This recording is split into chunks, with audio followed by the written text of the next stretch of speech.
राजनीति के अंदर में बिल्कुल कुछ भी संभव हो सकता है और बहुत सारी चीजें असंभव भी होती हैं और वो संभव भी हो जाती है। अब क्या, राम मंदिर तो बन गया, धारा 370 तो हट गई, अब उसके बाद क्या कि अभय सिंह चौटाला सिरसा छोड़ करके कुरुक्षेत्र क्यों पहुंच गए? सिरसा की जनता ने अभय सिंह चौटाला को नकार दिया। रणजीत सिंह चौटाला सिरसा छोड़ करके हिसार क्यों चले गए? क्या सिरसा की जनता ने उनको नकार दिया? का उत्तर प्रदेश का चुनाव ना हो और अखिलेश जैसी चोट ना लगे, इसके लिए हमारी शैलजा को मेहनत करनी होगी। मोदी का जो चेहरा और मोदी की गारंटी फेल ना हो, इसके लिए तंवर को मेहनत करनी। बात करें, जब अशोक तंवर उम्मीदवार के तौर पर भारतीय जनता पार्टी के उम्मीदवार बन के आए तो चुनाव चला कि अशोक तंवर का चुनाव है। जैसे जैसे समय बीता, विरोध होना शुरू हुआ, उन्हें लगा कि मेरा विरोध हो रहा है, तो मोड चेंज हुआ। कहते हैं कि बीजेपी धर्म के साथ चलती है, हिंदुत्व का सहारा लिया जाता है, तो उसी के साथ अयोध्या जो राम को लेकर आए हैं, हम उनको लेकर आएंगे, उनकी स्पीच में देखने को मिला। अब फिर समय बदला कि कांग्रेस का उम्मीदवार चुनावी मैदान में आ चुका है, कुमारी शैलजा आ चुकी है। पहले चर्चा थी कि आएगी तो शैलजा, जीतेगी भी शैलजा, लेकिन जैसे ही उम्मीदवारों की लिस्टें लेट हो रही थी, उन्हें लग रहा था शायद हो सकता है कि उनका नाम ना आए। जैसे ही उम्मीदवार के तौर पर उतरे तो अब कहीं ना कहीं और चीज़ें सुनने को मिल रही हैं कि 400 पार की, चलो हम बात करते हैं कि नहीं होता, तो 300 के आसपास अगर भारतीय जनता पार्टी आती है तो आएंगे तो मोदी। अगर ऐसे में शैलजा जीतती है तो वो तो विपक्ष का रोल अदा करेगी।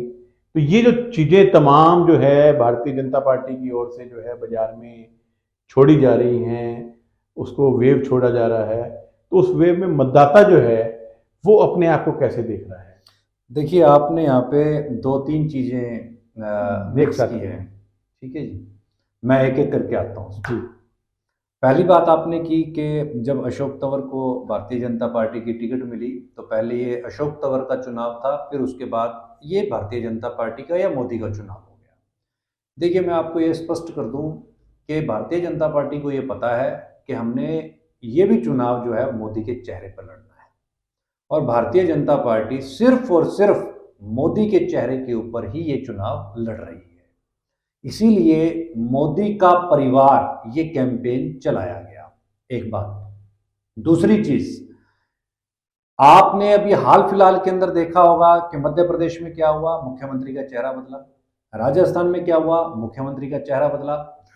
तो ये कहीं ना कहीं एक मैसेज है कि केंद्र जो है वही जो तय करेगा वही होगा, यानी कि कैंडिडेट का चेहरा भारतीय जनता पार्टी इस समय पर यह मान करके चल रही है कि किसी के चेहरे की कोई वैल्यू नहीं है, सिर्फ और सिर्फ मोदी का चेहरा है और मोदी की गारंटी है। एक बात।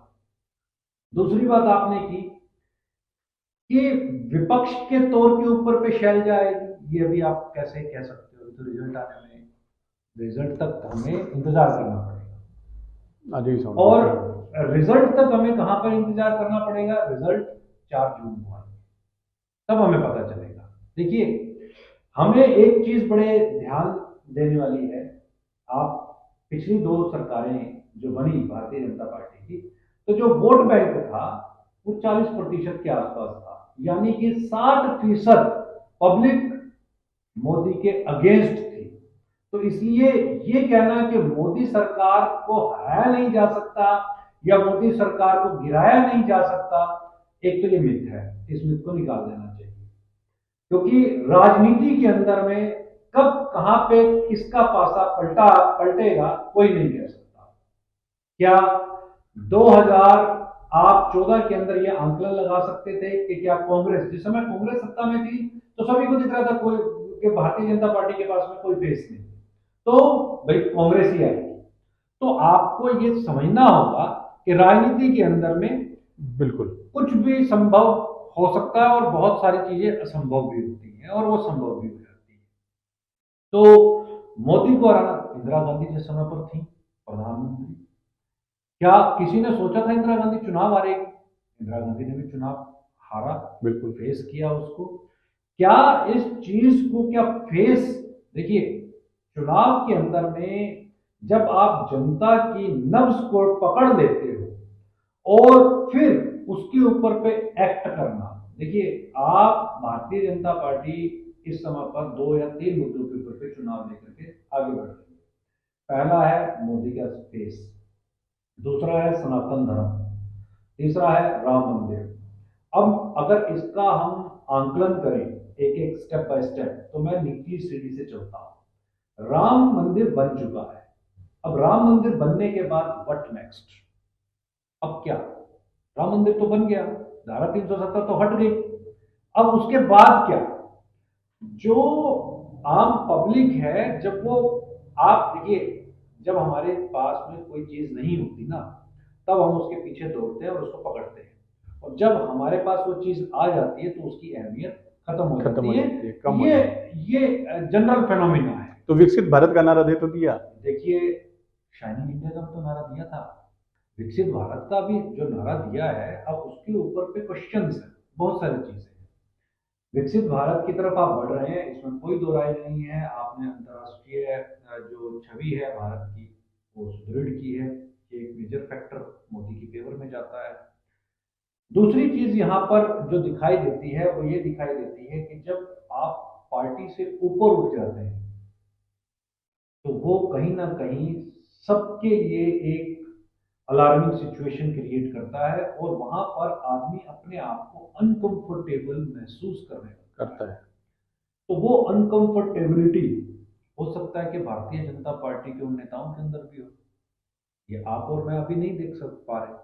हो सकता है चुनाव के जो नतीजे आएंगे, तो उसके बाद वो सामने सब पोस्टमार्टम। देखिए, आज जो हम आपस में डिस्कशन कर रहे हैं, उस समय पर इनकी कमियां हम गिनाने लगे कि उनको ऐसा नहीं करना चाहिए था, उनको ये चीज नहीं करनी चाहिए थी, इसका एक मैसेज गया, ठीक है। तो उस चीज को, दूसरी चीज यहाँ पर, अगर भारतीय जनता पार्टी को देखिए, इस समय पर जो 2 चरण के जो चुनाव हुए, उसमें अभी तक का जो आंकलन दिखता है, ये मैं जनरल प्रोस्पेक्टिव की बात कर रहा हूं, उस जनरल प्रोस्पेक्टिव में या तो भारतीय जनता पार्टी का जो वोटर है, वो इस उम्मीद से नहीं गया कि भी भारतीय जनता पार्टी की सरकार बनी पड़ी है, अब हमारे वोट की जरूरत नहीं है, ठीक कह सकते हैं, बिल्कुल नहीं। तो दूसरा, जो विपक्षी दलों का जो जो एंटी इनकम्पेंसी का जो वोट है, वो वोट बैंक पड़ा है। वोट बैंक, देखिए, इस बार जो रेशियो नीचे गई है, वोटिंग रेशियो का नीचे जाना एक अलार्मिंग सिचुएशन है। अब वो किसकी तरफ जाएगा, ये एक देखने वाली बात होगी, इस बात से आप इनकार नहीं कर सकते। अभी मैंने आपको बताया, कर्नाटक का भी ताजा ताजा मुद्दा आ गया, अब उसका तीसरे चरण और चौथे चरण के ऊपर पे क्या इम्पैक्ट पड़ेगा, ये कांग्रेस को समझना पड़ेगा कि उसको कैसे एनकैश कर सकते हैं।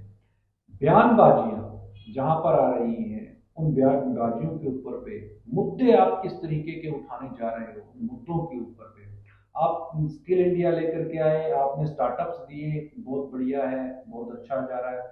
लेकिन इस समय पर अगर हम पूरे ओवरऑल सिनेरियो की अगर हम बात करते हैं, तो ओवरऑल सिनेरियो के अंदर में हर स्टेट के अंदर अब अलग मुद्दा है।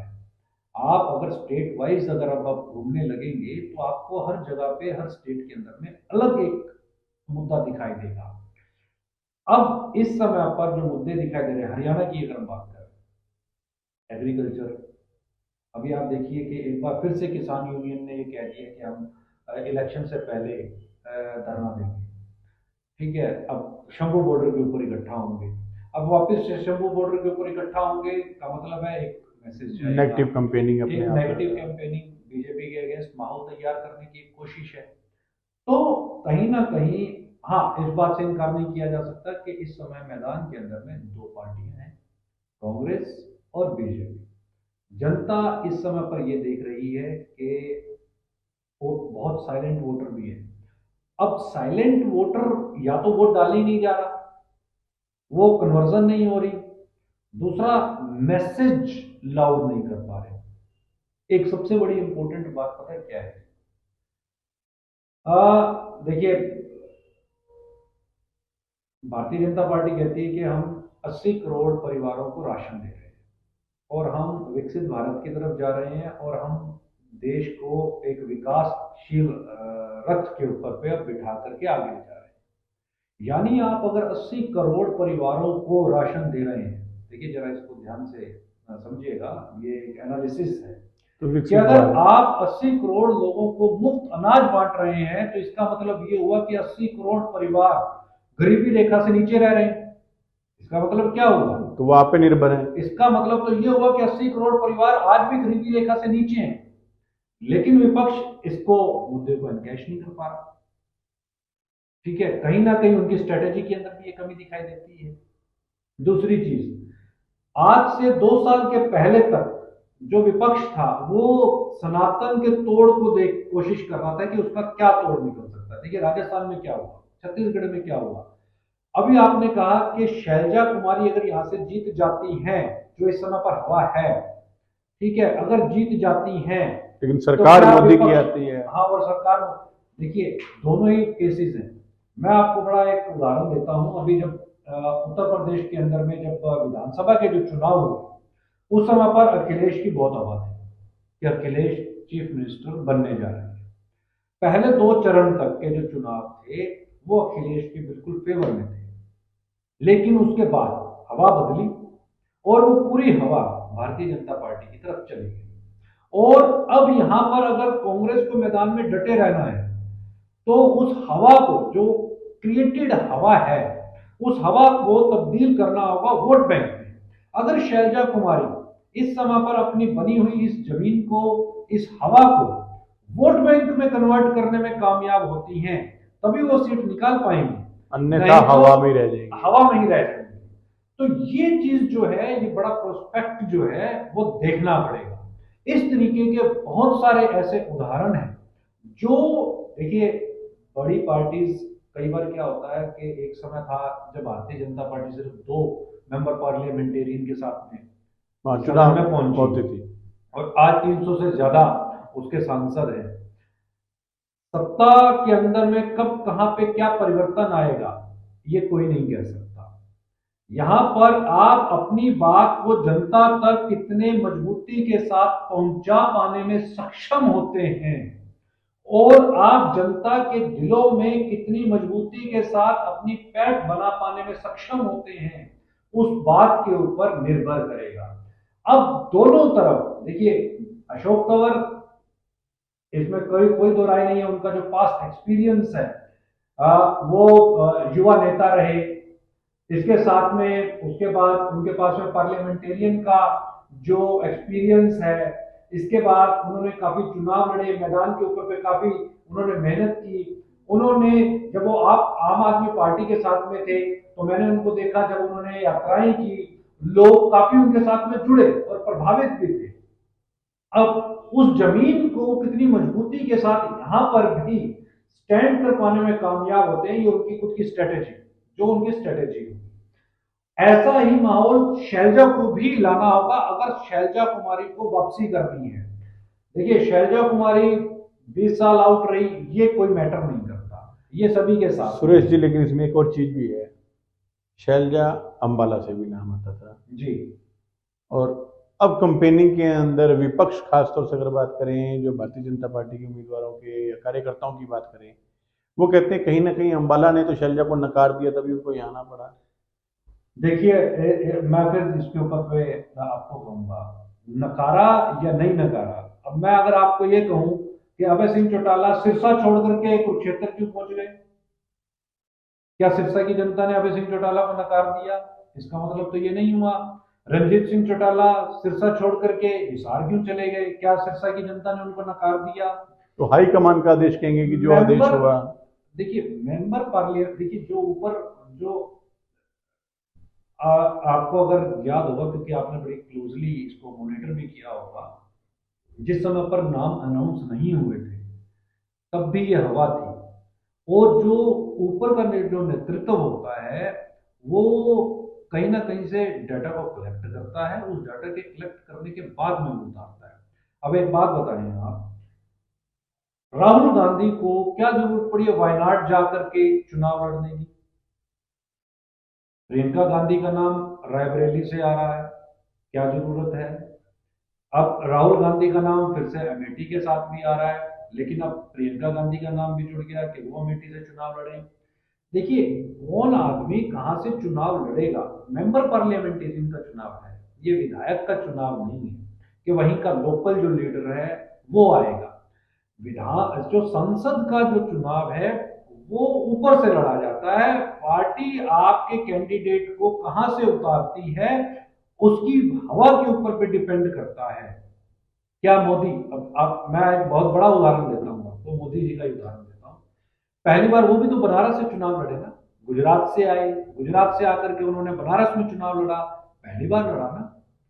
तो देखिए, आपका नाम, आपका ओरा किस जगह के ऊपर पे कितना फिट बैठता है, प्रभावशाली है, प्रभावशाली है, कितना प्रभाव रखता है। प्रभाव रखता है दो तरीके हैं, एक आप किस पार्टी से चुनाव लड़ रहे हो, या तो उस पार्टी का इन्फ्लुएंस है, वो अपने आप कैंडिडेट जीत जाएगा, जो हमने 2014 और 2019 के अंदर देखा। बीजेपी की टिकट से जो भी यहां पर से खड़ा हुआ वो जीत गया, सेम एज इट इज। दूसरा होता है कि इसके चेहरे के ऊपर पे कौन चेहरा, सामने कौन चेहरा और कौन चेहरा आपकी बात को बड़ी मजबूती के साथ सदन के अंदर रख सकता है, ये निर्भर करता है। और पार्टी ये डिसाइड करती है, चाहे वो भारतीय जनता पार्टी हो, चाहे कांग्रेस हो, या कोई भी पार्टी हो, चाहे आम आदमी पार्टी हो, अपने जो कैंडिडेट्स होंगे सांसद के लिए, वो कहीं से भी उठ करके आ सकते हैं। तमिल से उठ करके भी यहाँ पर आदमी आ सकता है, कोई दो राय नहीं होगी भाई। आपका दिल्ली का चेहरा, अमेठी का चेहरा अगर वायनाड केरल में जाकर के चुनाव लड़ सकता है, तो केरल का आदमी क्या उत्तरी भारत में आकर के चुनाव नहीं लड़ सुरेश सकता? जी, आप तो ना राजनीतिक सलाहकार की भूमिका निभा रहे हैं। मेरे को पत्रकार के साथ साथ जो है ना, पत्रकार कम और राजनीतिक सलाहकार ज्यादा,